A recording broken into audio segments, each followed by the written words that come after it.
Hello दोस्तों, मैं अभिषेक और आज आपके लिए एक नया बैच लेके आ रहे हैं जो बीटीएससी में वर्क इंस्पेक्टर की जो वैकेंसी आई थी उसमें क्या-क्या पूछेगा, क्या सिलेबस है, कितना पढ़ना है, उस सिलेबस में कौन सा इम्पोर्टेंट है और कितने सारी चीज़ों को कवर करके हमें उस 100 नंबर के पेपर में कम से कम हम 60 नंबर जो हमारे सेक्शन से आते हैं, जैसे हमारा प्लम्बर हुआ, ठीक है?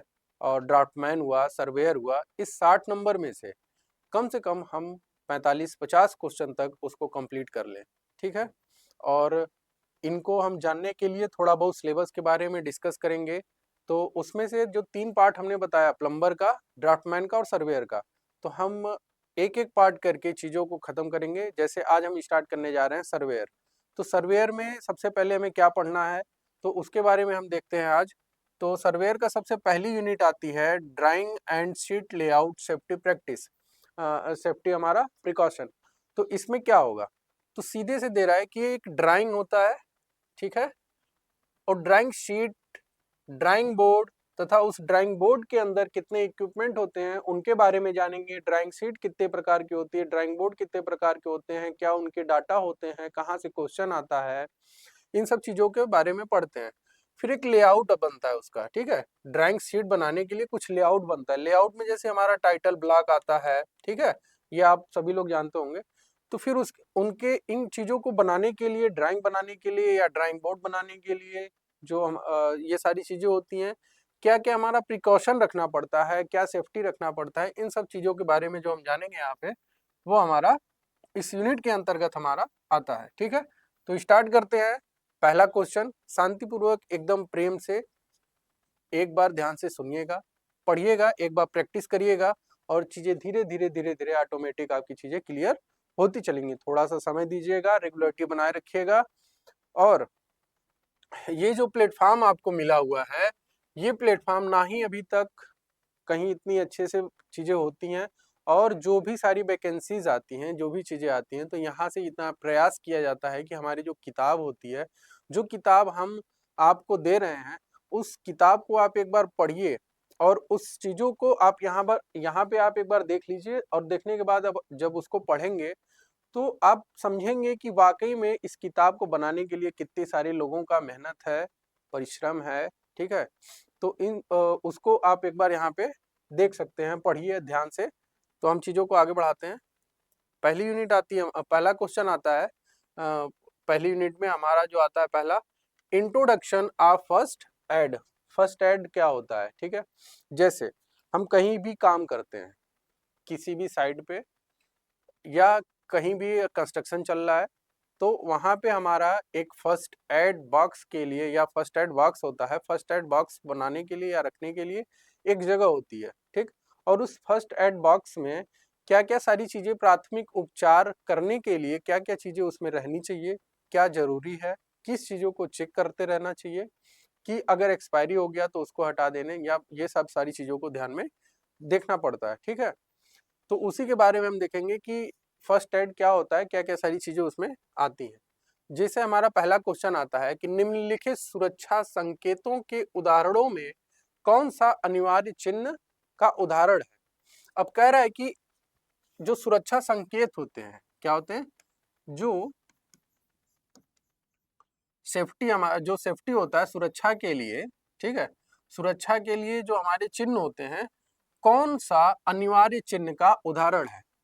सबसे ज़्यादा उदा कौन है? उसको देखते हैं। तो ये कह रहा है कि विद्युत झटके का खतरा, ठीक है? तो विद्युत झटके का जो खतरा है, ये क्या सुरक्षा संकेत में आता है? सुरक्षा चिन्ह है। सबसे अनिवार्य चिन्ह क्या है? भाई ये अनिवार्य तो है, बट हमें पता थोड़ी है, ठीक है? कि ये कब लगता है, कब नहीं लगता। सबसे ज़्यादा प्रोटेक्शन हम किससे कर सकते हैं? इमरजेंसी से बचने के लिए हमारा क्वेश्चन जैसे आता है, हेड हैंड प्रोटेक्शन, ठीक है? हैंड प्रोटेक्शन पहनना, ठीक? अगर कोई भी कार्य हम कर रहे हैं, ठीक है? हाथ में उस चीज़ों को अगर हम ग्लव्स जो आता है, ग्लव्स अगर हम पहने हुए हैं, तो उस ग्लव्स से हम इस खतरे से भी बच सकते हैं, ठीक है? संक्षारक तत्व से भी बच सकते हैं और धूम्रपान निषेध, ये तो आपको मालूम ही है, ठीक है? प्रोहिबिटरी साइन होता है, तो इन सारी चीज़ों से बचने के लिए हमारा सबसे ज़रूरी इमरजेंसी जो आता है, इम्पॉर्टेंट जो आता है, वो हैंड प्रोटेक्शन को पहनना। ठीक है। सेकंड हमारा क्वेश्चन आता है कि the first aid in case of snake bite, जब सांप काट लेता है, काटने पर प्रथम चिकित्सा, ठीक है, फर्स्ट एड कार्य क्या करता है, प्राथमिक उपचार जिसे कहते हैं, उस समय हम क्या करते हैं। पहला कह रहा है घाव पर पानी डालिए, दूसरा कह रहा है घाव पर एंटीसेप्टिक लगाना, घाव पर कपड़ा बांधना तथा खून बाहर आने देने के लिए घाव को काटना, घाव को रगड़िए।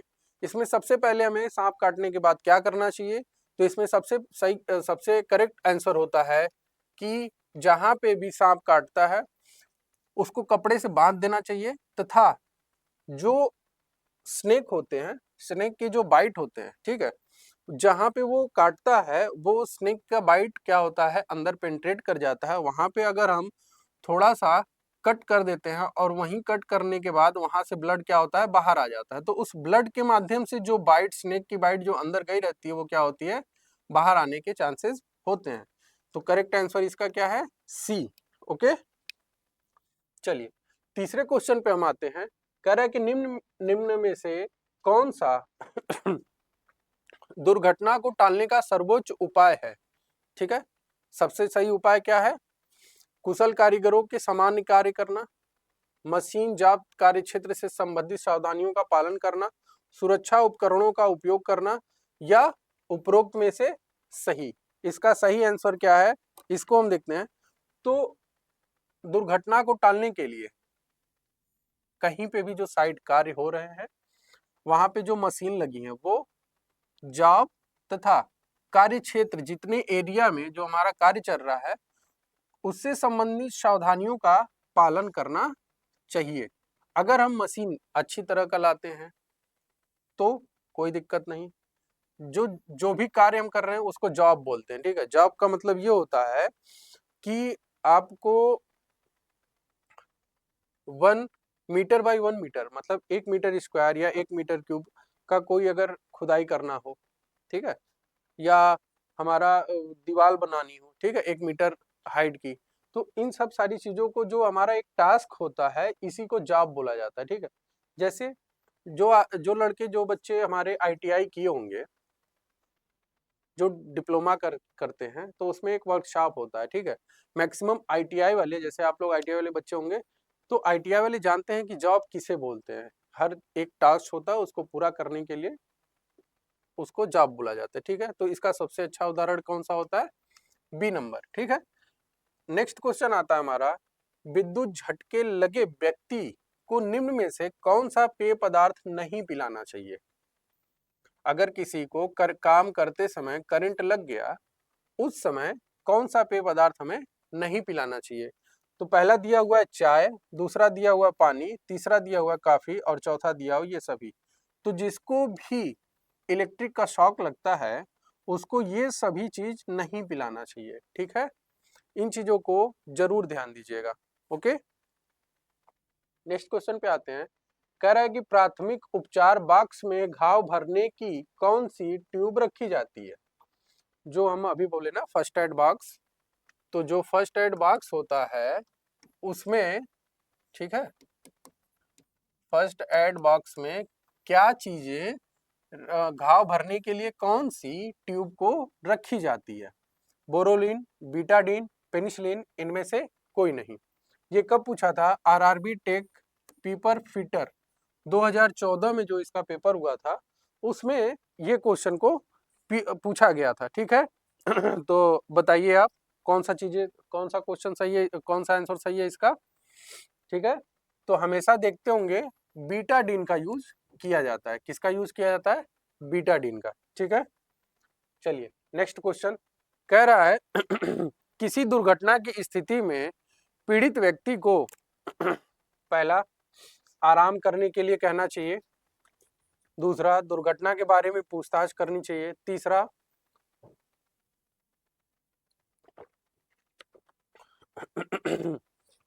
तुरंत प्राथमिक उपचार प्रदान करना चाहिए, चौथा चिकित्सकों के आने तक लिटा देना चाहिए। कह रहा है कि कोई दुर्घटना की स्थिति, कोई दुर्घटना हो जाए उसके समय में पीड़ित व्यक्ति को क्या करना चाहिए? तो सी नंबर क्या करना चाहिए? सी, तुरंत प्राथमिक उपचार क्या करना चाहिए? प्रदान करना चाहिए। ठीक है, जो प्राथमिक उपचार उससे करते हैं जो अभी हमने पढ़ा, क्या पढ़ रहे हैं किस यूनिट में? Introduction of first aid. तो फर्स्ट एड में पिछला पढ़े थे हम, घाव को भरने के लिए कौन सी ट्यूब की जरूरत होती है? बीटाडीन की। तो ये भी फर्स्ट एड में आता है। फिर उसके बाद हम उसमें बैंडेड रखते हैं। ठीक है, बैंडेड के बाद मूव्स रखते हैं। ये सारी चीजें फर्स्ट एड बॉक्स के अंतर्गत मतलब अंदर होनी चाहिए। तो उसमें सबसे पहला कार्य प्राथमिक उपचार में क्या होता है कि जो भी प्राथमिक, जैसे घाव लगा हो, तो घाव लग गया, कट गया, तो वहां पे क्या यूज कर देंगे? बीटाडीन का यूज करेंगे। ठीक है, तो उसी तरह अगर कट गया तो क्या यूज करते हैं? फिर क्या बोलते हैं, हैंडी प्लास्टर जो होते हैं ना, उसको यूज करना चाहिए। ठीक है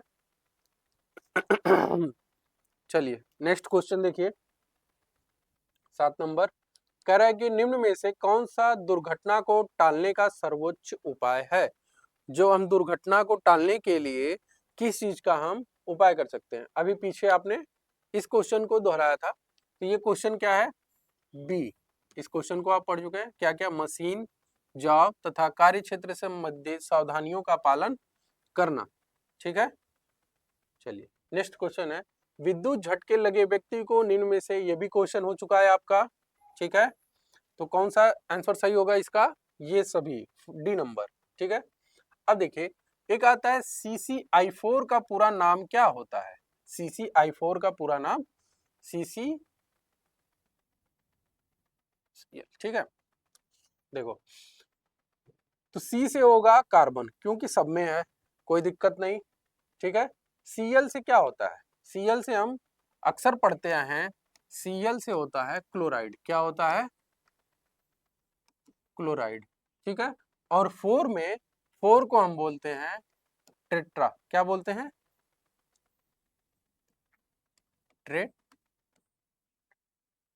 टेट्रा। क्या बोलते हैं बालक? टेट्रा। तो अब इसको मिला के हम पढ़ेंगे तो क्या हो जाएगा? Carbon tetra chloride. ठीक है, क्लियर हो गया? सी से क्या हो गया? कार्बन, सी से कार्बन, Cl से क्या हो गया? क्लोराइड, और 4 से क्या हो गया? टेट्रा। तो कार्बन टेट्रा क्लोराइड। क्लियर है? चलिए, फिर कह रहा है कि किसी दुर्घटना की स्थिति में पीड़ित व्यक्ति को तुरंत प्राथमिक उपचार प्रदान करना चाहिए। क्लियर है? चलिए, निम्न में से कौन सा सुरक्षा संकेत वृत्त में दर्शाया जाता है? अब सुरक्षा संकेत जो हमारा सेफ्टी साइन होता है, सेफ्टी साइन जो होता है, ठीक है, कौन से सेफ्टी साइन को वृत्त में दर्शाया जाता है? वृत्त में। कैसे? वृत्त में। वार्निंग को, इंडिकेटर को, अनिवार्य कंपल्सरी साइन को, या इनमें से कोई नहीं? ठीक है बालक, एक बार बताइए आप सभी। तो जो हमारा कंपल्सरी, ठीक है, जो कंपल्सरी साइन होता है, ठीक है, इसको किस में दर्शाया जाता है? सर्किल में दर्शाया जाता है। ओके, चलिए अब बताएं, संपूर्ण जानकारी के अभाव में किसी मशीन के प्रयोग का परिणाम क्या हो सकता है?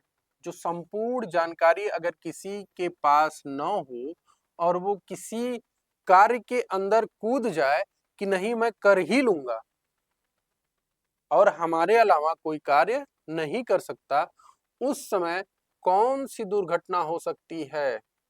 बोलो। परिष्कृत दुर्घटना, पता नहीं, इनमें से कोई नहीं। क्या सही है? तो आधी अधूरी जानकारी लेके हम कभी भी कहीं नहीं जाते। ठीक है, क्यों नहीं जाते? कि हम वहां पे दुर्घटना होने की संभावना बढ़ जाती है। क्लियर है?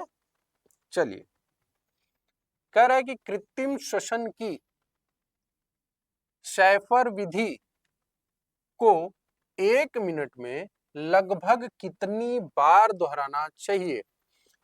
अब सांस लेने की प्रक्रिया एक तो नेचुरल होती है, एक तो कृत्रिम होती है, ठीक है। अब कृत्रिम सांस लेने के लिए या कृत्रिम सांस देने के लिए जो मेथड एक आता है उसको हम सैफर विधि कहते हैं। कौन सी विधि कहते हैं बालक? सैफर विधि कहते हैं, ठीक है।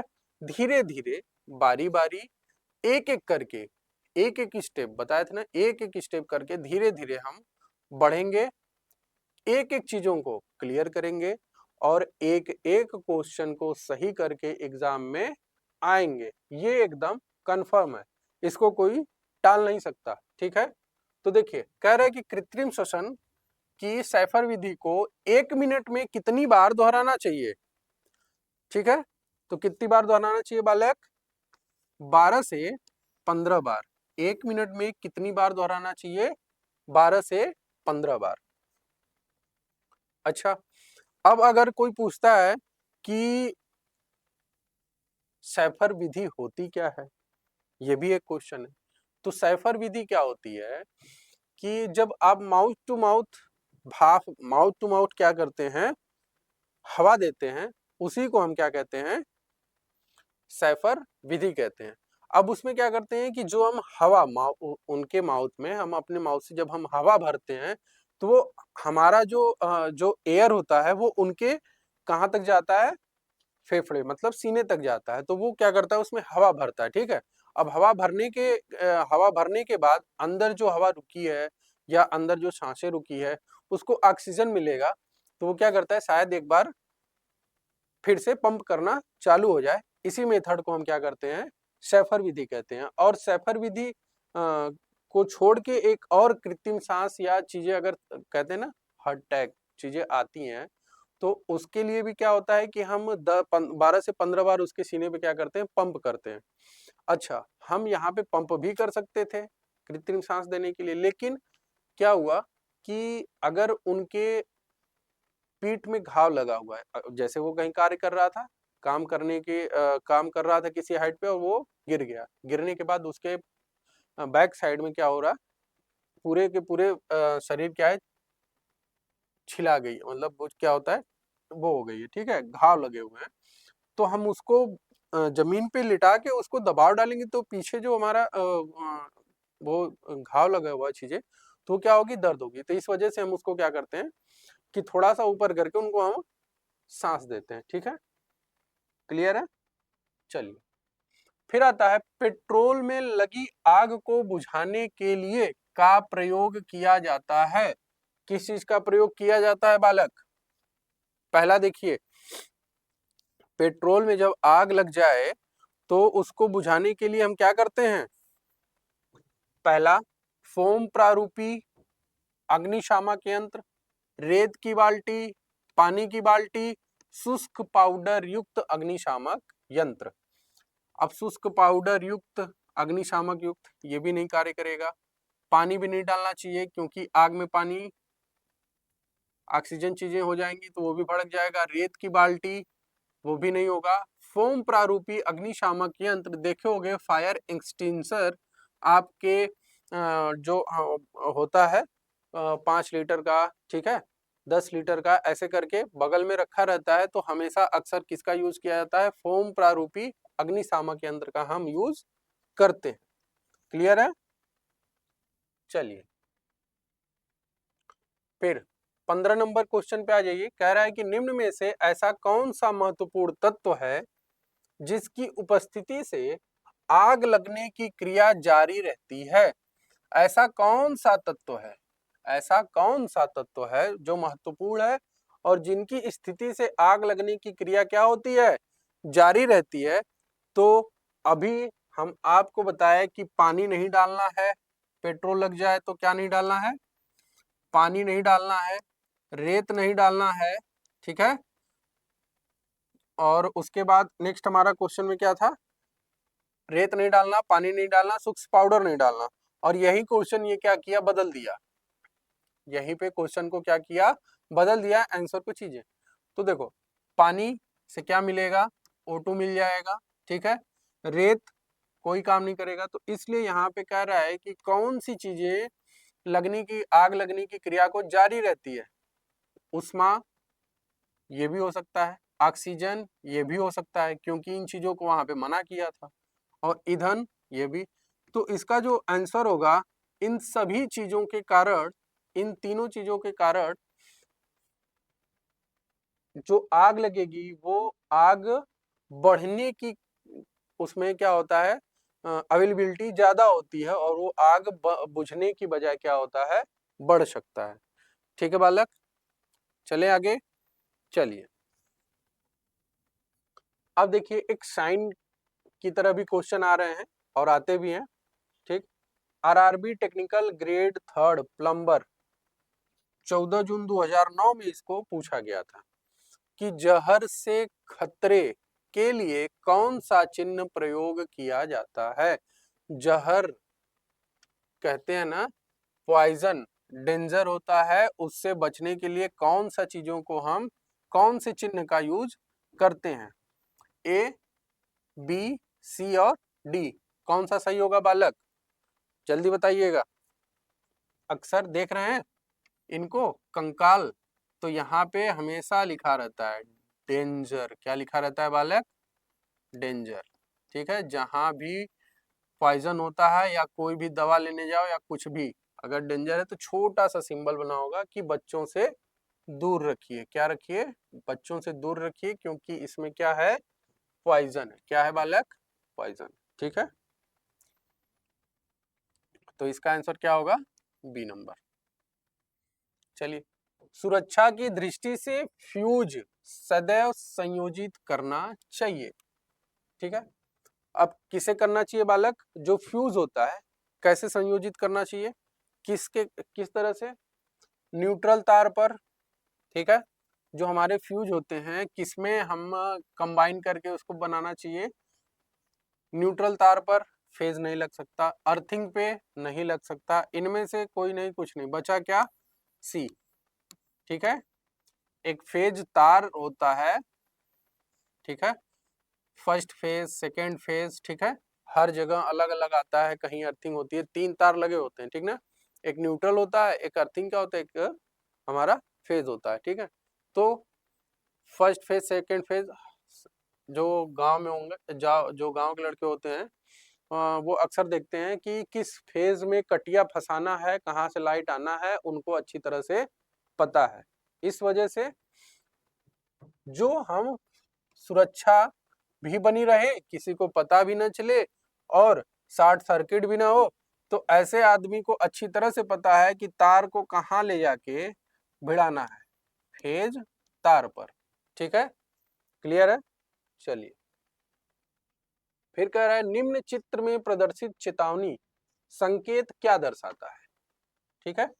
एक बार देखिए फिगर को, ये चीजें क्या दर्शाता है बालक, आग का खतरा नहीं, विस्फोट होने का खतरा नहीं, विद्युत झटके का खतरा पता नहीं, लेजर बीम का खतरा नहीं पता।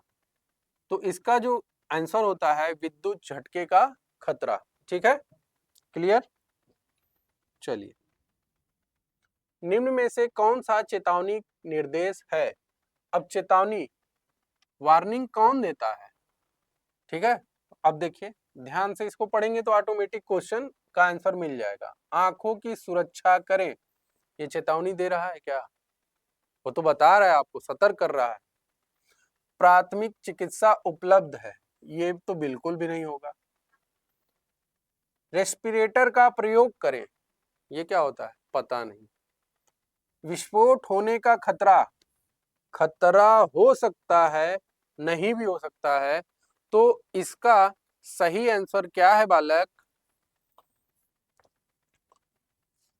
एकदम परफेक्ट होता है कि इस जगह पे आपको जाना मना है, ये कार्य करना मना है। क्यों, क्योंकि यहाँ पे आपकी वजह से कई लोग खतरे में आ सकते हैं, ठीक है। इस वजह से इसका जो सही आंसर होता है विस्फोट होने का खतरा। ठीक है, विस्फोट होने का खतरा जब एडवाइजरी बनी रहेगी, इसीलिए थोड़ा सा क्या होगा, बचा के रखना होता है। ठीक है, चले। अच्छा, आंखों का खतरा ये भी ठीक है, कोई दिक्कत नहीं। अच्छा, ये रेस्पिरेटर क्या होता है? रेस्पिरेटर जानते हैं क्या होता है बालक? इस समय दिल्ली में बीच में कुछ बच्चे, यूनिवर्सिटीज के बच्चे थे, वो प्रोटेस्ट कर रहे थे, और प्रोटेस्ट करने के लिए एक हाई क्वालिटी का मास्क आता है, पता है? हाई क्वालिटी का मास्क आता है, पूरा एक बड़ा सा ढक्कनुमा इधर रहता है, फिर वो चीजों को बड़ा सा, तो उस मास्क को, हाई क्वालिटी जो मास्क रहते हैं, उसी मास्क को हम क्या बोलते हैं, रेस्पिरेटर का प्रयोग करें। ठीक है, उसी को रेस्पिरेटर बोलते हैं। ठीक बालक, तो इसका आंसर क्या होगा, डी। क्लियर है? चलिए, फिर आता है निम्नलिखित सुरक्षा संकेतों के उदाहरणों में कौन सा अनिवार्य चिन्ह का उदाहरण है? फिर से एक बार फिर से क्वेश्चन आया। ठीक है, क्लियर है? क्वेश्चन रिपीटेड है। निम्नलिखित में से कौन से संकेत नीली पृष्ठभूमि, ध्यान से, इंपॉर्टेंट क्वेश्चन है, ब्लू बैकग्राउंड पर सफेद संकेत द्वारा वृत्त के आकार के बने होते हैं? ठीक है, तो कह रहा है कि निम्नलिखित में से कौन से संकेत ब्लू बैकग्राउंड पर सफेद संकेत द्वारा वृत्त के आकार का बने होते हैं? ध्यान से देखिए, पढ़िए और बताइए क्वेश्चन का आंसर। ठीक है बालक,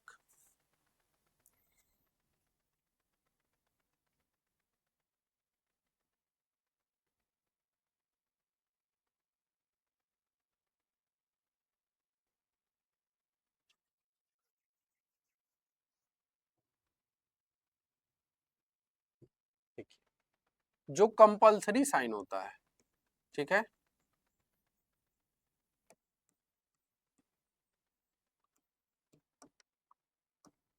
जो कंपल्सरी साइन होता है वो क्या होता है कि वृत्त बना होगा।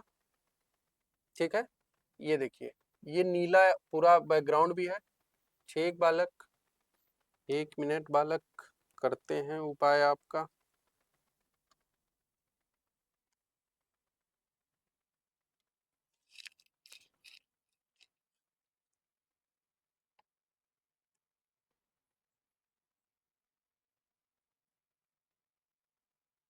ये बैकग्राउंड पूरा क्या होगा, नीला होगा। कैसा होगा बालक, नीला होगा। ठीक है, ये पूरा ब्लू बैकग्राउंड होगा। अच्छा, ब्लू बैकग्राउंड तो हो गया, पर सफेद संकेत द्वारा वृत्त के आकार के बने होते हैं, ऐसा कौन सा संकेत है? तो कंपल्सरी साइन। जैसे अब इसी को ऊपर हम यहाँ बना दें कि आगे स्कूल है, तो वहां पे देखे होगे कि हार्न या कहीं कहीं सामने बजा होता है ना,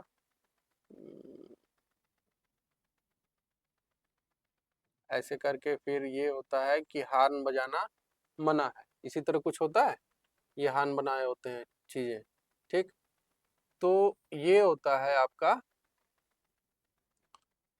सफेद संकेत द्वारा वृत्त, कौन सा होता है, अनिवार्य संकेत। ठीक है, कोई दिक्कत नहीं। चलिए,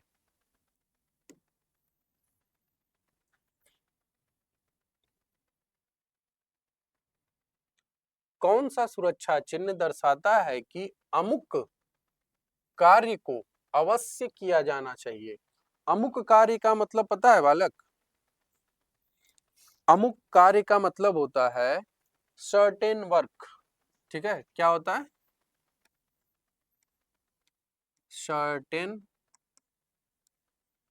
वर्क, मतलब कार्य तो पहले नहीं था लेकिन अवश्य करना है, सर्टेन है, जरूरी है कुछ। इसी को एक और नाम देते हैं बालक,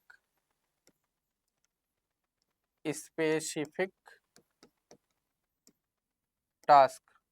क्या नाम देते हैं, स्पेसिफिक टास्क। तो ऐसा कौन सा है जो कंपलसरी है बालक? आप क्लियर देख सकते हैं, इसमें चीजें क्लियर है, तो जरूरी है करने के लिए क्या, अनिवार्य चिन्ह। ठीक है, चलिए नेक्स्ट आता है विद्युत मेंस लाइन पर जो इलेक्ट्रिक का मेन लाइन है, कार्य करते समय इलेक्ट्रीशियन द्वारा स्टील या एल्यूमिनियम की सीढ़ियां प्रयोग नहीं की जाती हैं। क्यों क्यों नहीं की जाती हैं भाई, बताइएगा। क्योंकि एक कुचालक होता है, एक सुचालक होता है। कुचालक और सुचालक में डिफरेंस आपको पता होगा, नहीं पता होगा तो बताते हैं। कह रहा है कि जब भी कोई इलेक्ट्रिक मेन लाइन का काम करते हैं, सुचालक का मतलब ये होता है कि वो बिजली के कुछ अंश उसमें आ सकते हैं, उतर सकते हैं। ठीक है, इसलिए जैसे लकड़ी क्या है, लकड़ी बिजली के लिए, इलेक्ट्रिक करंट के लिए क्या है, कुचालक है, सुचालक है। क्योंकि वो कुचालक है। क्यों है, क्योंकि लकड़ी के अंदर देखते हो ना, किसी को अगर क्या बोलते हैं, किसी को अगर हमारा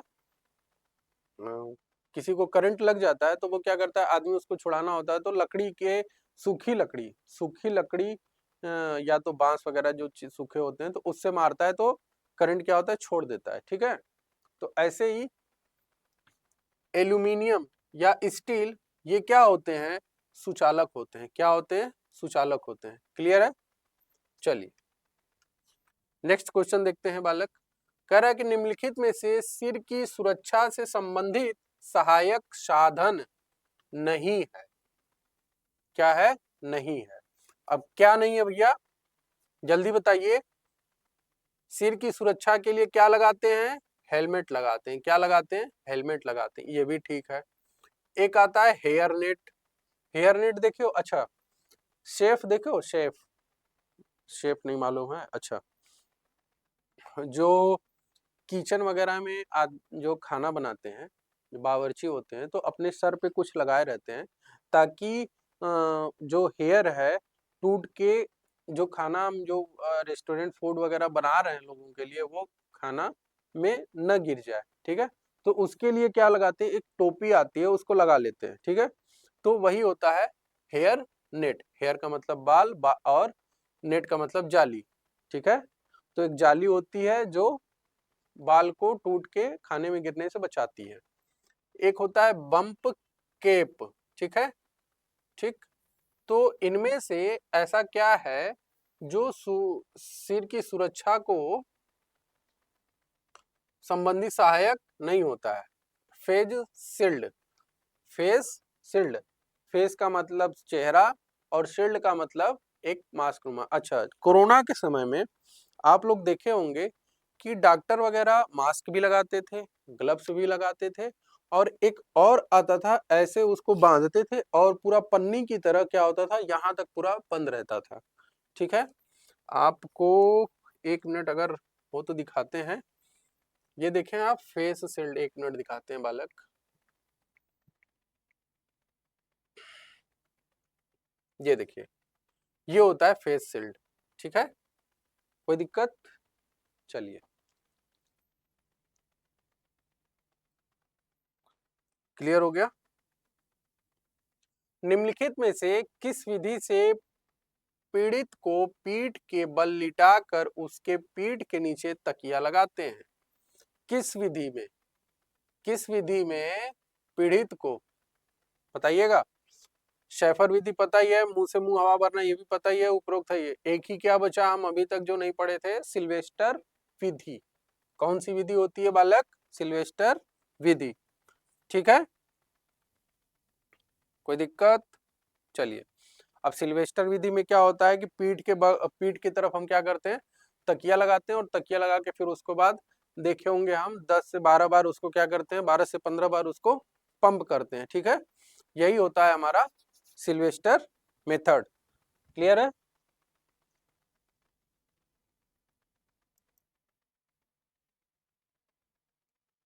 चलिए नेक्स्ट क्वेश्चन हम देखते हैं बालक 26 नंबर के।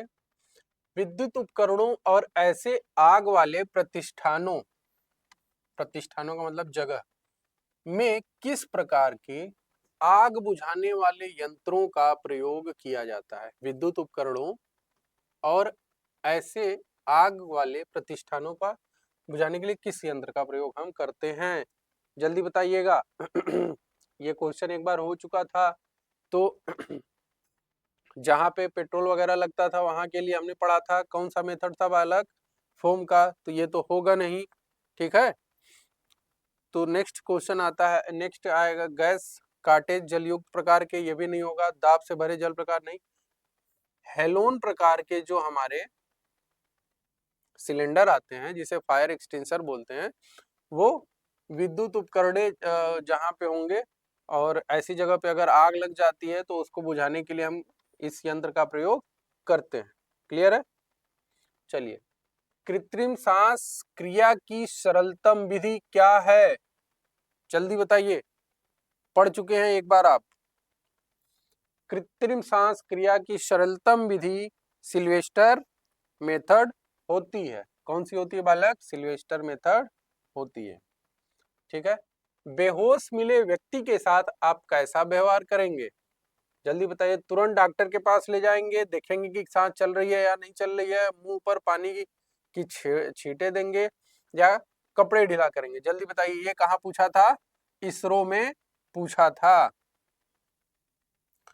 Indian Space Research Organisation technician B plumber 2017 में पेपर इसका हुआ था। तो जल्दी बताइए क्या करना चाहिए? तो सबसे पहले आप चेक करेंगे इसमें सांस चल रही है कि नहीं चल रही है। क्लियर है? चलिए, नेक्स्ट क्वेश्चन, किस प्रकार का फायर एक्सटिंग्विशर विद्युत आधारित अग्नि के लिए प्रयोग नहीं करना चाहिए? किस प्रकार का फायर विद्युत आधारित अग्नि के लिए क्या नहीं यूज करना चाहिए बालक? जल्दी बताइए, कौन सा नहीं करना चाहिए?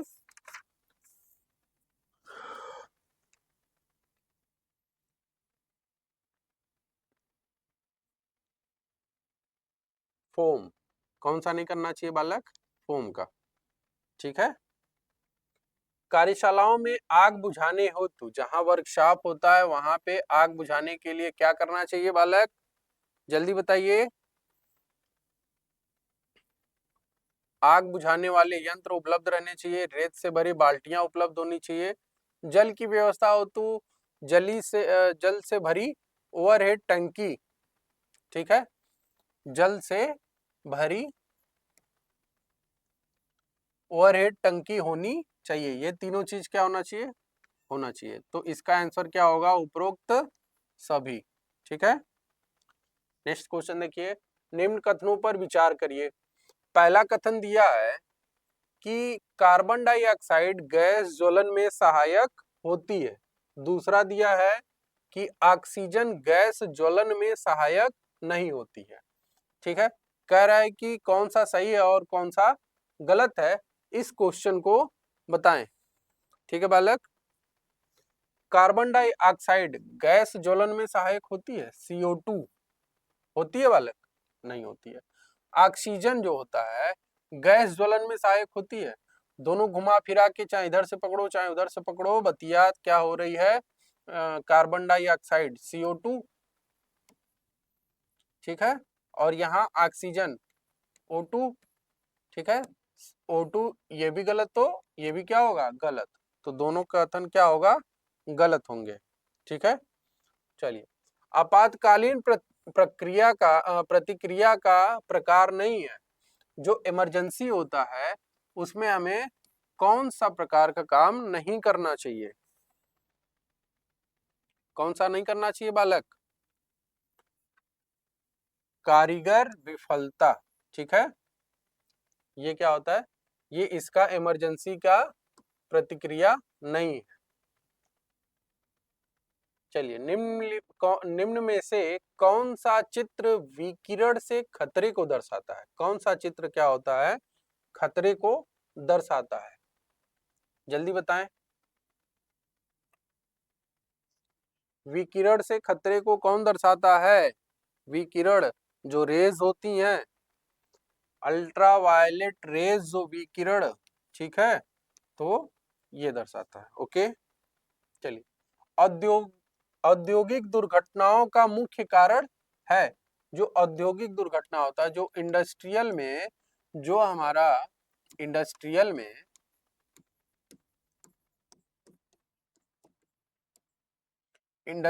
में जो दुर्घटना होता है उसका मुख्य कारण क्या है? असावधानी, असुरक्षित हस्त औजार, असुरक्षित लेआउट या ये सभी? जल्दी बताइए, बहुत इंपॉर्टेंट क्वेश्चन है। इसमें क्या होता है बालक? सभी होता है। जैसे एक इंडस्ट्रियल का सही लेआउट ना बनाइए, किधर हमारा क्या करना है? स्टोरेज करना है, किधर से लोडिंग करनी है, किधर से अनलोडिंग करनी है, ठीक है? ये सब सारी चीजें लेआउट में कंफर्म नहीं है तो भी दिक्कत। जो हम औजार यूज कर रहे हैं, ठीक है, वो क्या है? असुरक्षित है, क्या है? तो भी दिक्कत। और असावधानी बरती जा रही है, तो इंडस्ट्रियल दुर्घटनाओं का मुख्य कारण ये तीनों हो सकते हैं। क्या हो सकते हैं?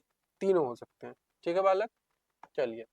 विद्युत झटके से पीड़ित व्यक्ति की पीठ पर छाले होने पर निम्न में कौन सी कृत्रिम सांस विधि अपनाई जाती है? एक बार ये क्वेश्चन हो चुका है, तो कौन सी विधि अपनाई जाती है पीठ पर छाले होने पर? जल्दी बताइए, एक बार क्वेश्चन हो चुका है। कौन सा बालक? सैफर विधि। बताए थे ना, जब पीठ में छाले होते हैं तो उनको थोड़ा सा ऊपर करके फिर उसको हम माउथ से माउथ करके उसमें क्या भरते हैं? हवा भरते हैं उनके माउथ में, ठीक है, जिसे हम कृत्रिम सांस लेने के लिए न कृत्रिम सांस मेथड बोला जाता है। ठीक है, चलिए नेक्स्ट क्वेश्चन आते हैं। निम्न में से कौन सा निषेधात्मक संकेत के अंतर्गत नहीं आता है? जल्दी बताइए, निषेधात्मक के अंतर्गत नहीं आता है। एक बार बताया, हो चुका है।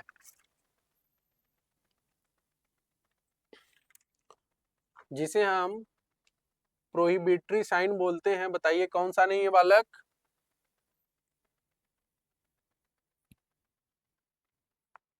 प्रोहिबिटरी साइन के अंतर्गत कौन नहीं आता? प्रोहिबिटरी साइन में देखो, भागने के लिए मना करना, धूम्रपान करना, आग जलाना, श्वास यंत्र पहनना, कौन नहीं आता है? श्वास यंत्र पहनना, ठीक है।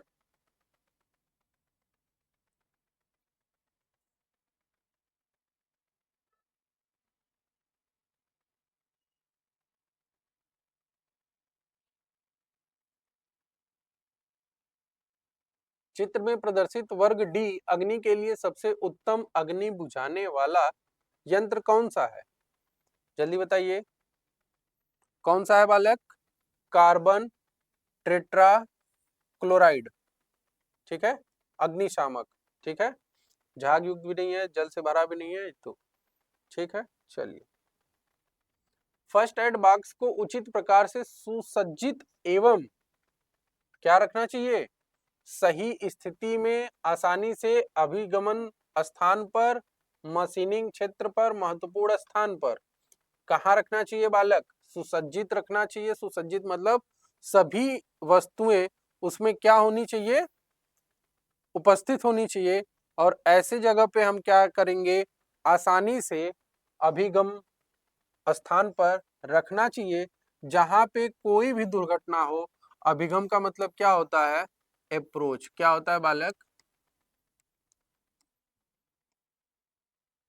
ठीक है, अप्रोच,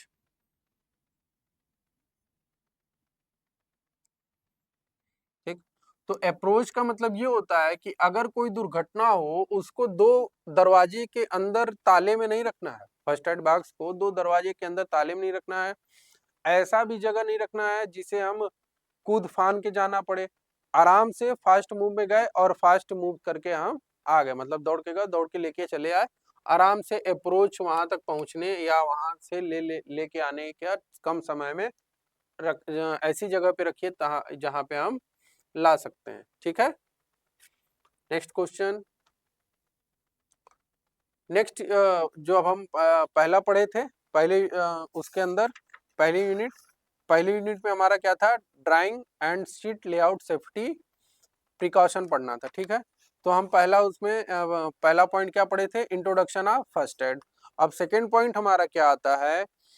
कि ट्रेनिंग के दौरान इस्तेमाल होने वाले इंस्ट्रूमेंट या इक्विपमेंट, ठीक है, इंस्ट्रूमेंट और इक्विपमेंट दोनों में अंतर है, तो इसको बताएं।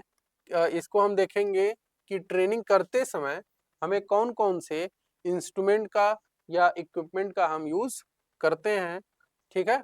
इसका पहले क्वेश्चन पे आते हैं कि a device which combine the function of A T square, एक डिवाइस है विच कंबाइन, ठीक है, किसके साथ, जो फंक्शन है टी स्क्वायर तथा सेट स्क्वायर तथा प्रोटेक्टर तथा स्केल, एक डिवाइस है जिसके अंदर क्या क्या चीजें हैं बालक, टी स्क्वायर का भी काम करता है। टी स्क्वायर क्या काम करता है, 90 डिग्री एंगल को मेजर करने के लिए टी स्क्वायर का यूज किया जाता है। टी स्क्वायर देखा ना आपने सभी। चलिए, सेट स्क्वायर, सेट स्क्वायर क्या होता है, 30 डिग्री से लेके 60 डिग्री तक का होता है, और दूसरा कौन सा होता है, 45 डिग्री, ठीक है, दूसरा 45 डिग्री हमारा इसके खींचने के लिए, लाइन खींचने के लिए यूज किया जाता है। ये दो प्रकार का होता है जिसे सेट स्क्वायर कहते हैं। प्रोटेक्टर चांदा, ठीक है, और स्केल लाइन खींचने के लिए। तो ये सभी किसमें इंक्लूडेड होते हैं, mini drafter, fasteners, combination set और टेम्पलेट्स किसमें होते हैं बालक, मिनी ड्राफ्टर में। किसमें होता है बालक, मिनी ड्राफ्टर में, ठीक है। मिनी ड्राफ्टर तो देखे ही होंगे। चलिए, फिर कहता है parallel line can be draw with the help of, parallel line किसके द्वारा हम खींच सकते हैं बालक, T square, mini drafter, pair of set square, ठीक है, अलाउ ऑफ दिस, किससे किससे कर सकते हैं, जल्दी बताइए, सिंपल सा क्वेश्चन है। तो टी स्क्वायर से भी हम खींच सकते हैं पैरेलल लाइन, कोई दिक्कत नहीं। मिनी ड्राफ्टर से भी हम खींच सकते हैं पैरेलल लाइन, कोई दिक्कत नहीं, ठीक है। सेट स्क्वायर, जो पेयर सेट स्क्वायर के जो जोड़े होते हैं उनसे भी हम खींच सकते हैं, ये भी कोई दिक्कत नहीं। तो आंसर कौन सा सही हो गया, ऑल ऑफ दीज। कौन सा सही हो गया बालक, ऑल ऑफ दीज। ये आया था आरआरबी इलाहाबाद सिग्नल मेंटेनर 2006, ठीक है। चलिए, नेक्स्ट क्वेश्चन आते हैं। ए ड्राफ्टर, ए ड्राफ्टर एक मानचित्र है, निर्माता जिसे हम ड्राफ्टर बोलते हैं, ठीक है। Help in engineer drawing to make, एक मानचित्र किसको हेल्प करता है, एक इंजीनियर को जो ड्राइंग बनाता है। तो इसका सही आंसर क्या कह रहा है कि एक मानचित्र निर्माता इनमें से किस अभियंत्र आरेखन के निर्माण में सहायता करता है। ड्राफ्टर किसके लिए सहायता करता है बालक, सकेंद्रित वृत्त, समानांतर वृत्त, ठीक है, सही आंसर बताइए इसमें। तो एक ड्राफ्टर क्या कर सकता है, पैरेलल एंड परपेंडिकुलर लाइन को खींचने के लिए सहायता करता है, ठीक है। चलिए, the length of standard 45 degree set square is, अभी पीछे बताया ना सेट स्क्वायर कितने टाइप्स के होते हैं, सेट स्क्वायर कितने टाइप्स के होते हैं बालक, दो। कौन कौन से, एक 30 डिग्री से 60 डिग्री तक के, ठीक है, और दूसरा होता है 45 और 45 डिग्री के, ठीक है।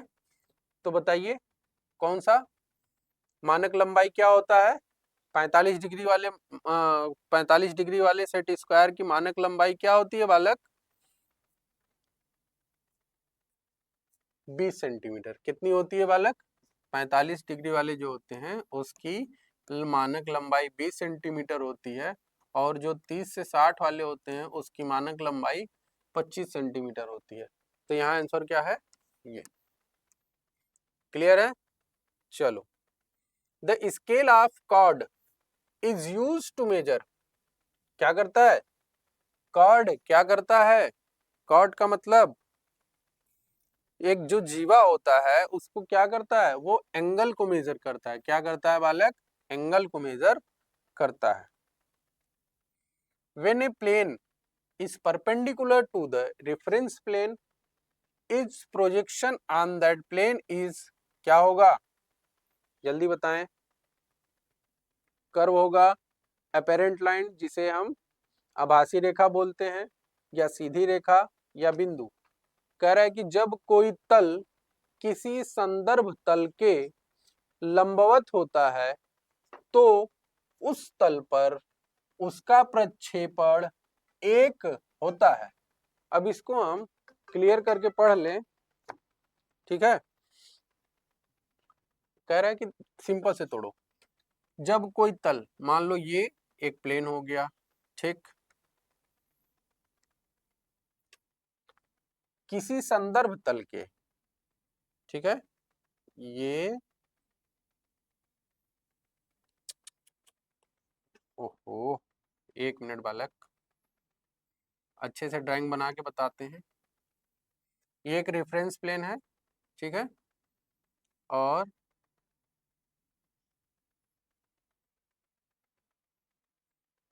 चलिए ये उसके ऊपर एक रखा हुआ है,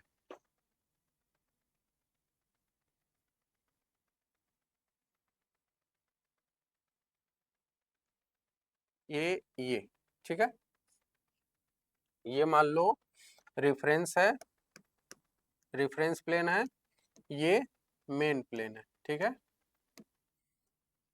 संदर्भ तल के लंबवत होता है तो उस तल पर उसका प्रक्षेपण, अब इस तल पर, इस तल पर रेफरेंस प्लेन पर, एक मिनट देखिएगा, इस रेफरेंस प्लेन पर इसका प्रोजेक्शन कैसा होगा, एक जब देखेंगे तो एक सीधी रेखा ही होगा ना बालक।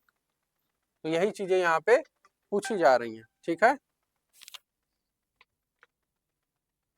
तो कैसा होगा बालक, एक सीधी रेखा में होगा, ठीक। चलिए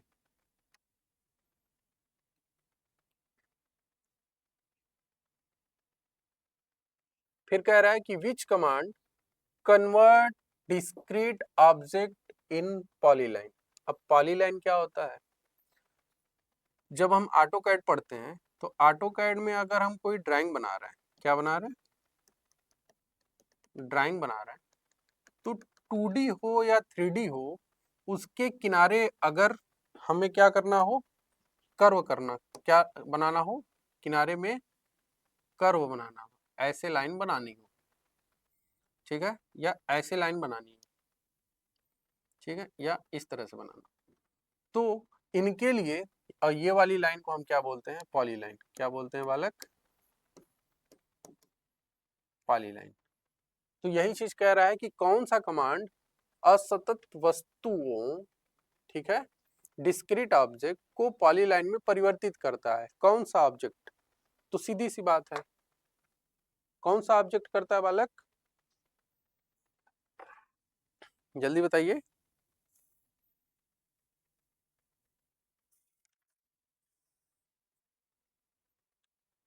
एक ज्वाइन कमांड आता है, क्या आता है बालक, ज्वाइन कमांड, ठीक है।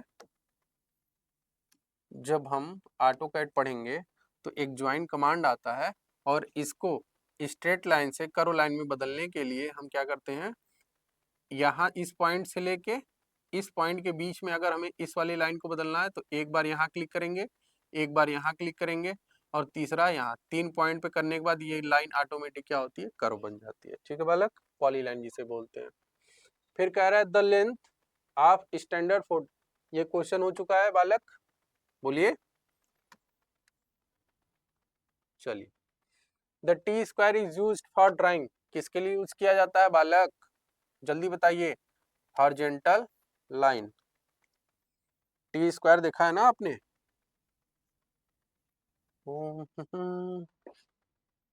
एक मिनट दिखा देते हैं, ये होता है टी स्क्वायर, ठीक है, ये देखिए,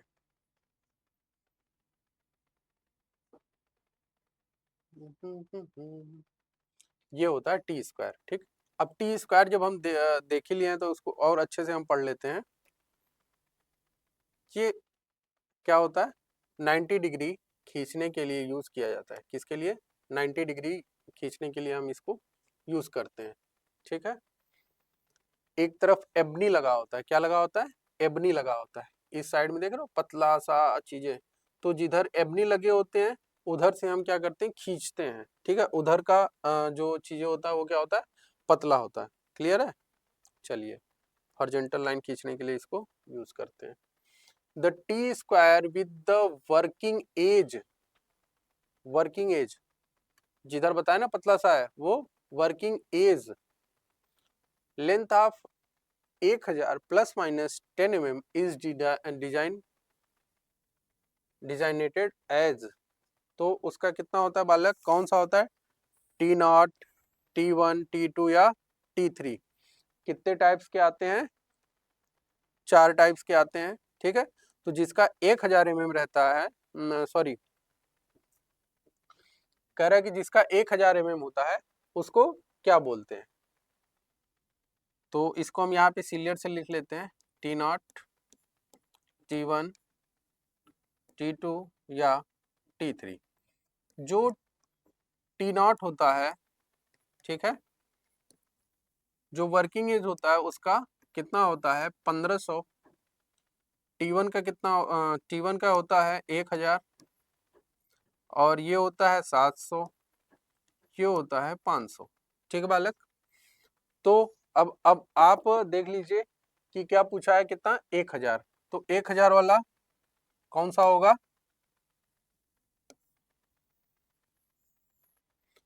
प्लस माइनस 10 mm। ये सब डायमेंशन किस में होते हैं बालक? mm में होते हैं। किस में होते हैं? mm में। क्लियर है? चलिए, तो इसका आंसर क्या होगा? T1।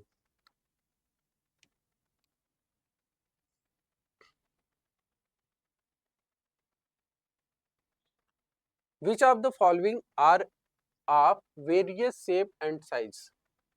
निम्नांकित में से कौन सा विभिन्न आकार और माप का है? क्या है कि जो विभिन्न आकार का हो सकता है और विभिन्न माप के हो सकते हैं? टी स्क्वायर नहीं, क्योंकि टी स्क्वायर जो होता है T0, T1, T2 और T3, बस इतने ही टाइप्स के आते हैं। प्रोटेक्टर नहीं, डिवाइडर नहीं, एक आता है फ्रेंच कर्व। ठीक है, इसका आंसर क्या होगा? French curve. क्लियर है? चलिए, फिर कह रहा है कि 30 डिग्री से लेके 60 डिग्री और 45 से लेके 90 डिग्री त्रिभुजों में क्या बनाए जाते हैं? जल्दी बताइए। 30 डिग्री से 60 डिग्री, 45 डिग्री से 90 डिग्री के बीच में क्या बनाया जाता है?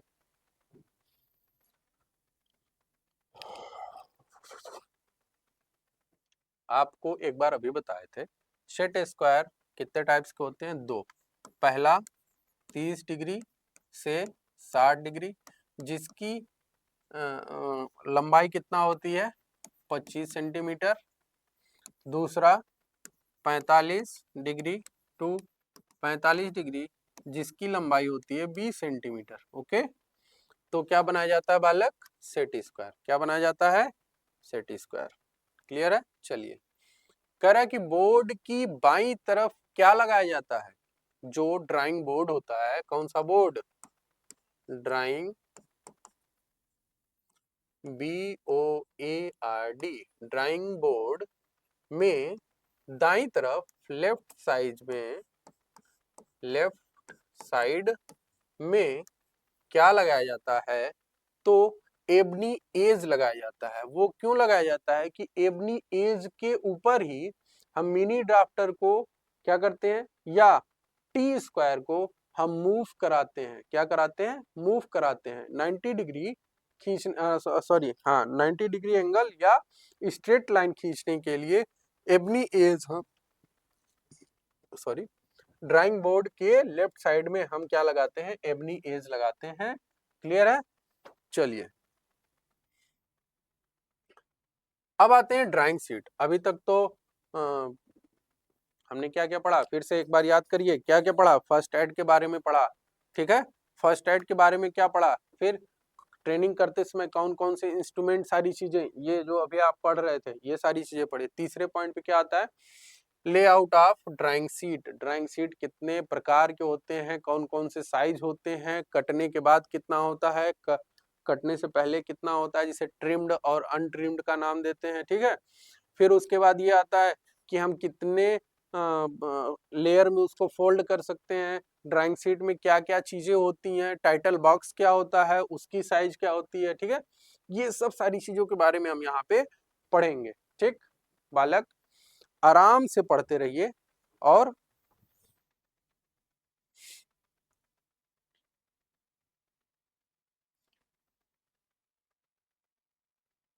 शांतिपूर्वक, इत्मीनान से, धीरे धीरे चीजों को पढ़ते जाइए, आराम से समझते जाइए, जहां न समझ में आता हो वहां बताते जाइए और चीजों को कंफर्म करते जाइए, ठीक है। चलिए, हम स्टार्टिंग में ही बोले थे कि 20 नंबर का प्लम्बर आएगा, ठीक है। 20 नंबर का हमारा सर्वेयर आएगा, ठीक है।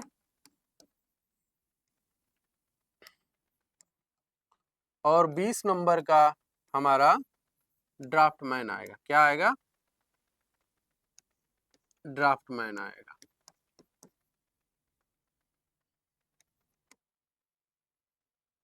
और 20 नंबर में मैथ आता है, मैथमेटिक्स, और 20 नंबर का जीके आता है, ठीक है बालक। तो ये जो 60 नंबर है इसके बारे में आप सोचिए मत, ये पूरी की पूरी जिम्मेदारी हमारी है। 1 से 1.5 महीने के जाते जाते ये पूरा का पूरा हम चीजों को कवर कर देंगे, और इतने अच्छे से कवर करेंगे, जो किताब बनी है इतनी अच्छी बनी है, इतना शांतिपूर्वक पढ़ाएंगे, इतना समझदारी से, कि आप कहीं पढ़ेंगे या कभी भूलेंगे भी नहीं, और कहीं पढ़े ही नहीं होंगे, ठीक है, उस तरह से।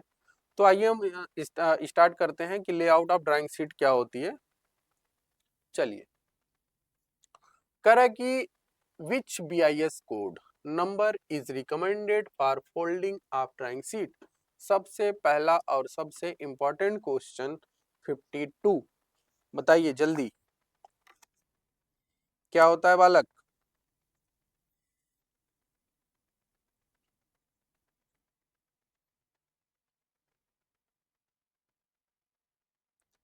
Bureau of Indian standard code के द्वारा कौन सा कोड नंबर है जो ड्राइंग शीट को फोल्ड करने के लिए डिसाइड किया गया है?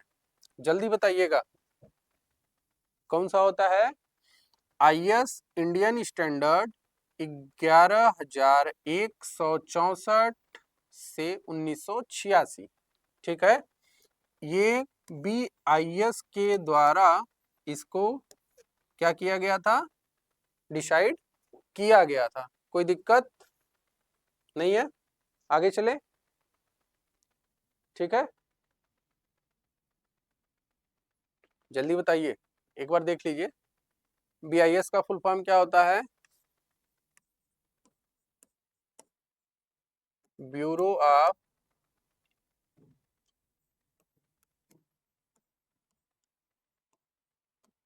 इंडियन स्टैंडर्ड, ठीक है, कोई दिक्कत नहीं। चले आगे, नेक्स्ट क्वेश्चन देखिए। ऑन द लेफ्ट साइड, आ गया फिर से, ड्राइंग बोर्ड इज फिटेड, क्या होता है बालक? क्वेश्चन रिपीटेड है, ध्यान दीजिए एक बार। ड्राइंग बोर्ड को फिटेड है, इस चीज को ध्यान दीजिएगा। फिटेड अलग होता है और शिफ्टेड अलग होता है, ठीक है।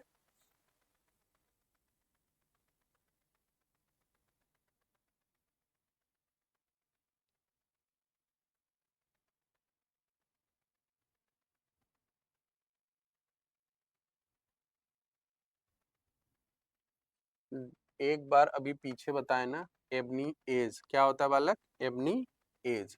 चलिए, which type of the line is a part of dimension, ठीक है।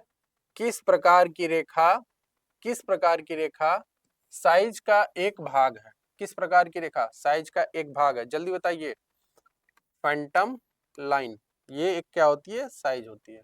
ठीक, चलिए, what is the highest dot per inch one can print a drawing.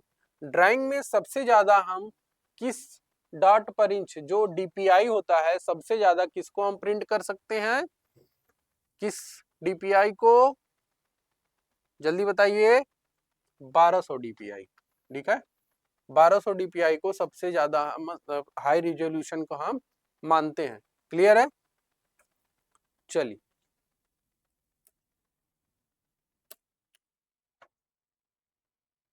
Next question देखिए, विच BIS code is recommended by folding of drawing sheet. फिर से वो चीजें repeat हो गई, जल्दी बताइए क्या है। 11,164 1986। ठीक है, clear. After folding the sheet what is visible on the top. अब देखिए, ये एक होता है ड्राइंग शीट। क्या होता है बालक, ड्राइंग शीट। अब इस ड्राइंग शीट में ये कह रहा है कि इसके सॉरी, ड्राइंग शीट के किनारे ये जो होता है इसे हम कहते हैं टाइटल बॉक्स। क्या बोलते हैं, टाइटल बॉक्स। ठीक है, जिसके अंदर किसने ड्राइंग को बनाया है, किस स्केल में बनाया है, किस डेट पे बनाया है, ठीक है, किस कंपनी ने बनाया, मतलब हर सारी चीजें इस टाइटल बॉक्स के अंदर ये ड्राइंग के बारे में लिखा होता है। अब इसकी हाइट जो होती है, ठीक है, वो होती है 65। ठीक है, और ये होता है 185। ये भी mm में और ये भी mm में। ओके, तो कह रहा है कि सीट को मोड़ने के बाद सीट्स पर सबसे टॉप पे क्या होना चाहिए, तो कितने भी फोल्ड इसको कर लो।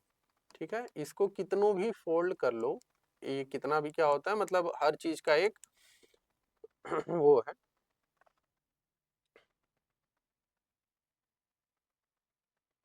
ठीक है, तो ऊपर सबसे क्या रहेगा, टाइटल बॉक्स जब रहेगा तभी हम किसी ड्राइंग को हम ऊपर से बिना फोल्ड को खोले हुए हम पढ़ सकते हैं। तो सबसे ऊपर क्या रहेगा, टाइटल बॉक्स रहेगा। ठीक है, चलिए नेक्स्ट आते हैं कि ड्राइंग शीट की क्या क्या डायमेंशन होता है, उनको बारे में हम देखते हैं। चलिए, the size of A2 sheet in mm। A2 sheet का जो डायमेंशन होता है वो क्या होता है, तो बताएंगे बालक आप सभी। चलिए, A2 शीट की जो डायमेंशन होती है उसको बताने से पहले हम एक बार ये डिस्कस कर लेते हैं कि कितने टाइप्स के हमारी ड्राइंग शीट होती है और उन ड्राइंग शीट के क्या क्या डायमेंशंस होते हैं। ठीक है, तो देखिए, A0, A1, A2, A3, A4 और A5। ठीक है, एक बार याद कर लीजिए, एक बार शॉर्टकट ट्रिक देख लीजिए और हमेशा के लिए एक नंबर तैयार कर लीजिए। ठीक है बालक, अब इसमें क्या पूछा था, A2 के लिए पूछा था, A2 के लिए भी बताते हैं। इसमें कह रहा है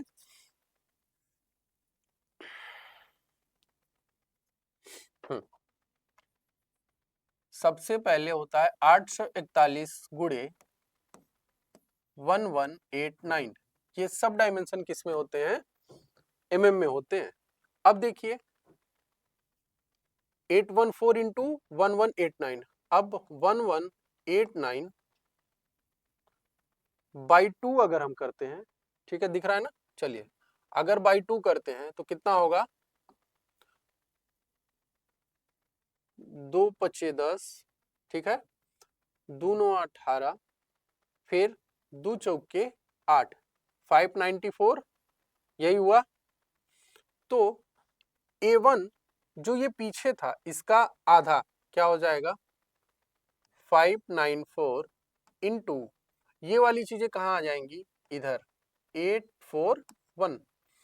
अब क्या करेंगे, अब फिर से पिछला मेथड दोहराओ, 841 841 बाई 2 2 चौका 8, ठीक है। अब कोई दिक्कत? तो ये वाली चीजें इसका आधा 420 गुणे 594। अब 594/2 कितना? 594/2, तो 594/2 तो कितना हो जाएगा?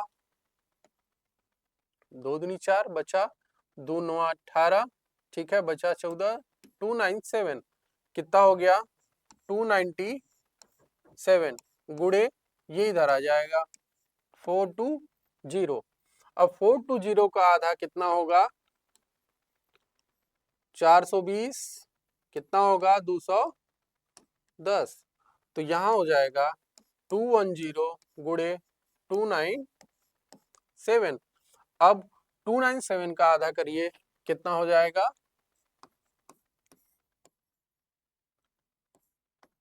1 4 और 8 2, ठीक है। तो ये हो जाएगा 148 गुणे 210। अब आपको यहां पूछा है कि A2 का साइज कितना होता है, तो आप क्या लिखेंगे? 420 गुणे 594। देखिए इसमें कहीं दिया है ऑप्शन, ये क्लियर है?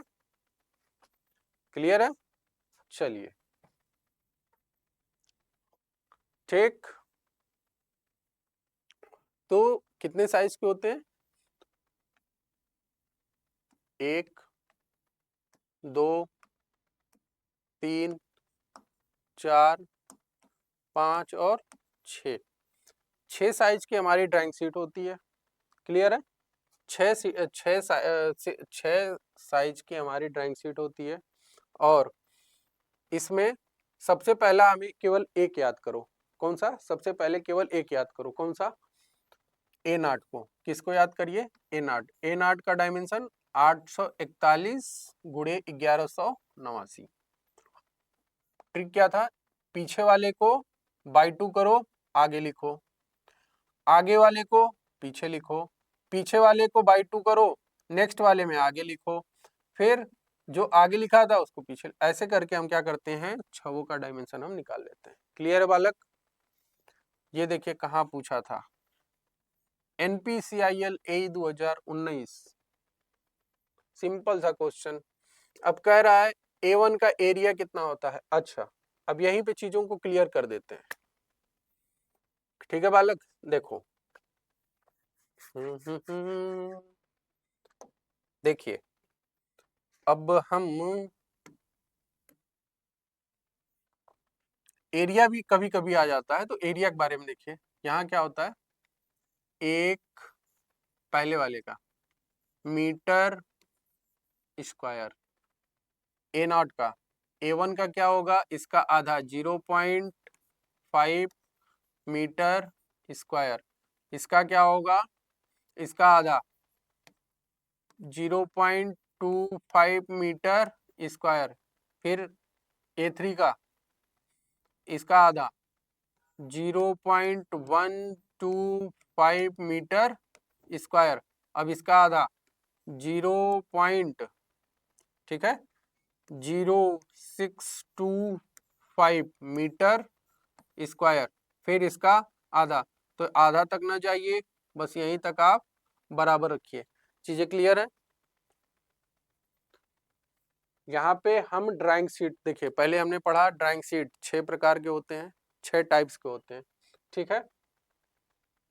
सबके साइज हम जान लिए। सबके साइज जानने के बाद हम एरिया, ये क्या है? एरिया,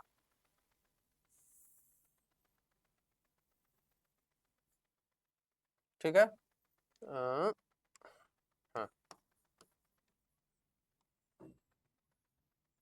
ये क्या है? एरिया। 1 मीटर स्क्वायर A0 का है, 0.5 मीटर स्क्वायर A1 का है, 0.25 मीटर स्क्वायर A2 का है, 0.125 मीटर स्क्वायर A3 का है, 0.0625 मीटर स्क्वायर A4 का है। ये एरिया।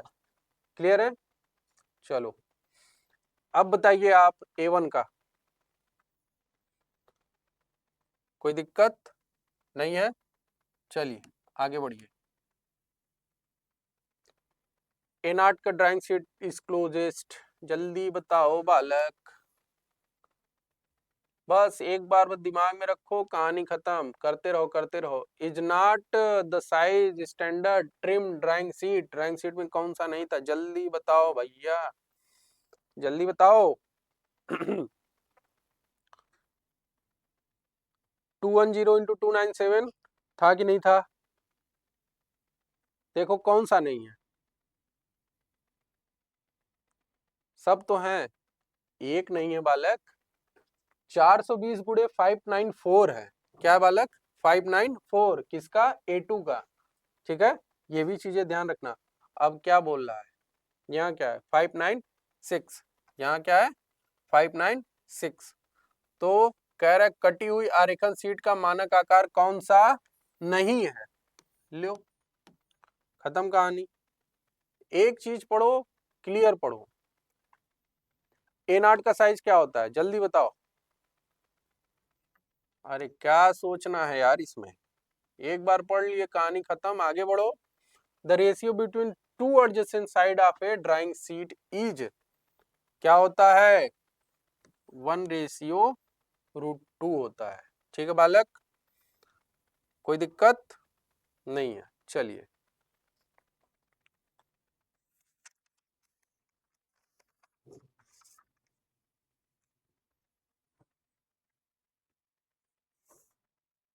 और एक चीज और आता है इसमें, लंबाई और चौड़ाई का अनुपात। तो इसको आप याद रखिएगा कि ये बी होता है रेशियो, और ये यल होता है। ठीक है, ये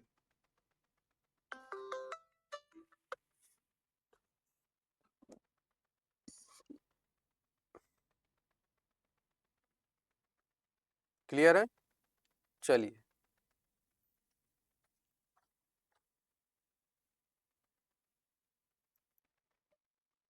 चलिए, तो ये क्या होता है? चौड़ाई रेशियो, चौड़ाई रेशियो लंबाई का अनुपात होता है, ध्यान रखिएगा। आगे फिर क्वेश्चन है, the trimmed size A1 drawing sheet, A1 drawing sheet का क्या होता है, जल्दी बताओ, जल्दी बताओ, बोलो। दे, तुम लोग को कितना समझाएं यार, हैं? इतना टाइम लेते हैं। चलिए, दूसरा बताइए।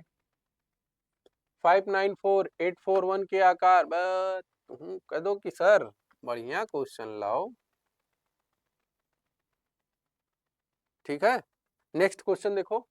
कह रहा है कि size of trim drawing paper A4, A4, A4, जल्दी करो जल्दी करो, कितना होता है, जल्दी बताओ। 841 इंटू 1189, ये किसका है? A0 का है। फिर देखो 594, ठीक है, इंटू 841, ये किसका है? A1 का है। फिर देखो 841 का आधा कितना होगा? 2, सॉरी 421, यही होगा ना बालक? 420 गुड़े 594, क्या होगा? A2। ठीक है, फिर फिर बालक 594 का आधा कितना? 594 2 2 18 2 7 14, 297 गुड़े 420, 420 का कितना?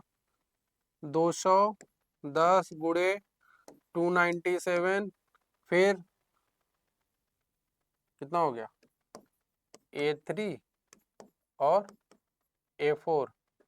ठीक है, A0, A1, A2, A3, A4। अब 297 का आधा, जल्दी बताओ। 297 21, ठीक है, कर दो, तू चौको 8, ठीक है, और 2 अट्ठे 16, 148 गुणे 210, ये A5 का है। ठीक है, तो अब कह रहा है कि A4 का कितना होता है, तो 210 इंटू 297, 210 इंटू 297। क्लियर। चलो, कह रहा है कि A1 का कितना होता है, जल्दी बताइए। 594 कहाँ गया? व्हाट इज द अनट्रिम का? अब आया क्वेश्चन में ट्विस्ट। अभी तक तो ट्रिम्ड का बहुत रटे, अब तनी रटो अनट्रिम्ड का। A5 क्या होता है अनट्रिम्ड का, जल्दी बताइए बालक।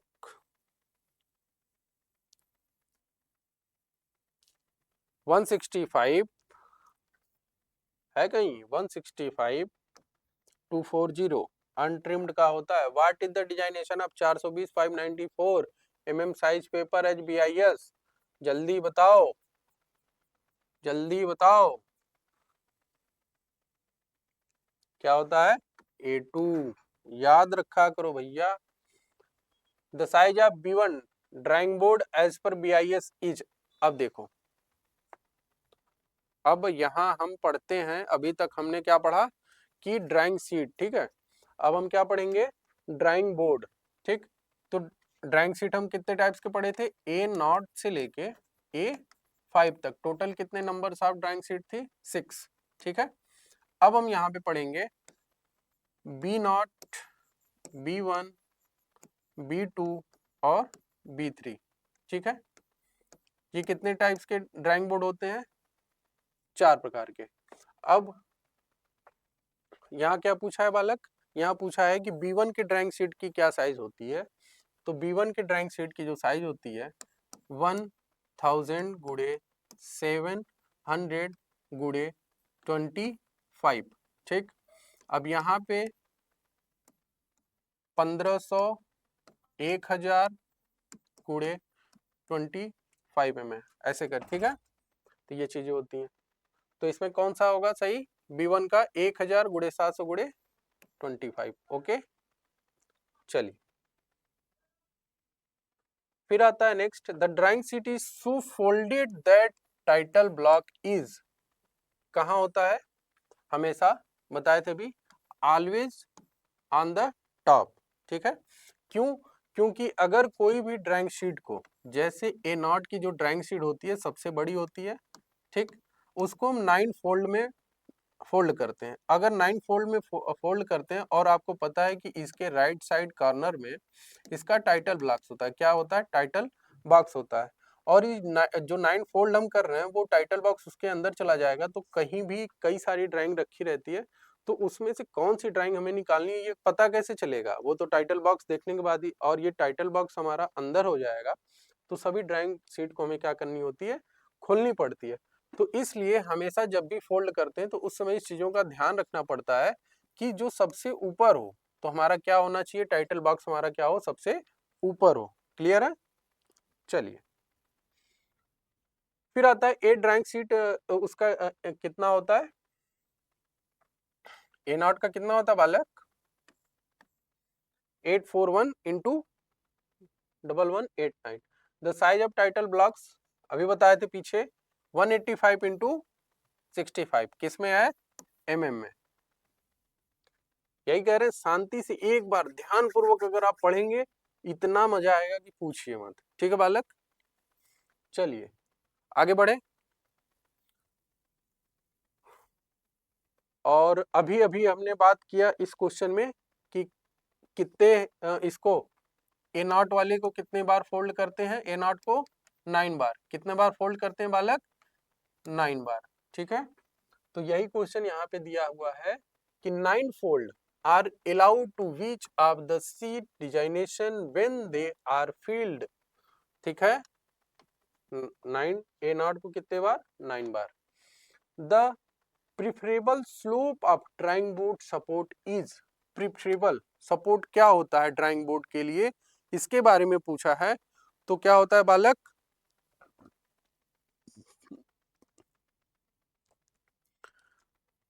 अगर इसमें दो क्वेश्चन इसमें हम क्या कर सकते हैं, 2 क्वेश्चन आ सकता है, केवल और केवल अगर बोल दे, ध्यानपूर्वक देखिएगा, the preferable slope of drawing board, केवल इतने क्वेश्चन दे दे, क्या दे दे, केवल इतना ही क्वेश्चन दे दे, और इसको क्या करे, बंद कर दे, इसको क्या करे, न दे, तो यहाँ पे इसका आंसर कुछ अलग हो जाएगा। प्रिफरेबल ड्राइंग बोर्ड, जो ड्राइंग बोर्ड होता है तो हमेशा पैरेलल नहीं होता, कुछ एंगल डिग्री पे होता है, कुछ एंगल क्या होता है, डिग्री पे होता है, तो उसको क्या होगा, कितने पे होता है, वो 15 डिग्री, और 15 डिग्री हम कितना लेके चलेंगे, इसका आंसर उसमें केवल जब इतना देगा तो 1:4 का कितना होगा, 1:4 का होगा।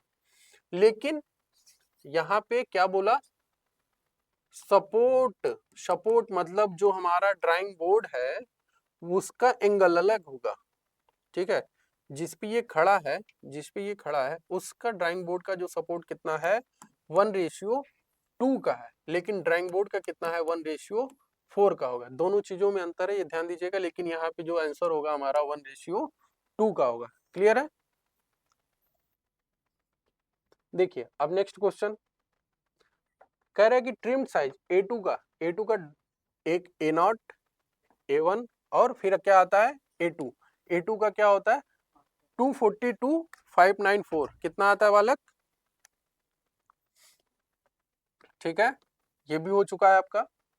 फिर कह रहा है the length of width ratio drawing sheet is, drawing sheet का जो विड्थ का रेशियो क्या आता है 1/2, ठीक है, clear. Area of trim A0 का एरिया कितना आता है, पहले ही बताए थे 1 मीटर स्क्वायर। चीजें देखिए, एक बार आपने पढ़ लिया, बार बार वही चीजें रिपीट है, बस फिर बोल रहा है कि B2 इंपीरियल ड्राइंग इज, कितना होता है B2 का स्टैंडर्ड साइज कितना होता है बालक, तो इसका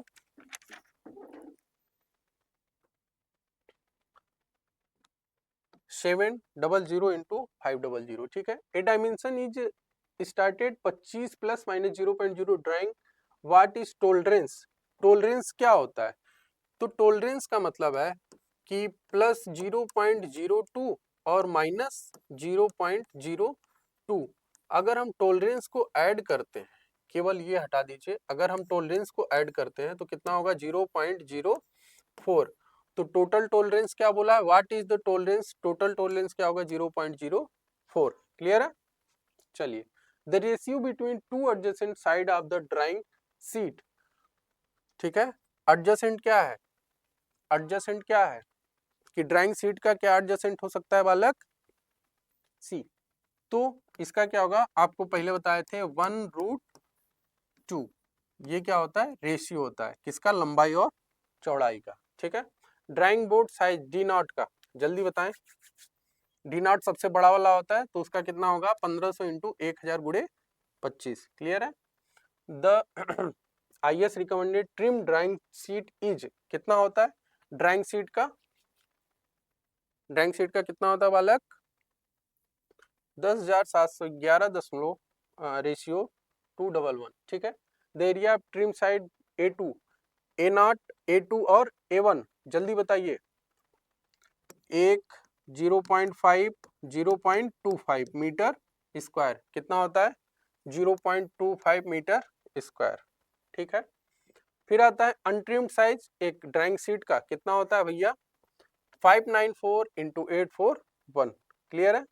चलिए अब क्वेश्चन हमारा आता है last, what is the length of width A2 drawing paper, A2 drawing paper क्या होता है भाई, क्या होता है जल्दी बताओ, 1/2, क्या होता है भैया 1/√2, क्लियर है।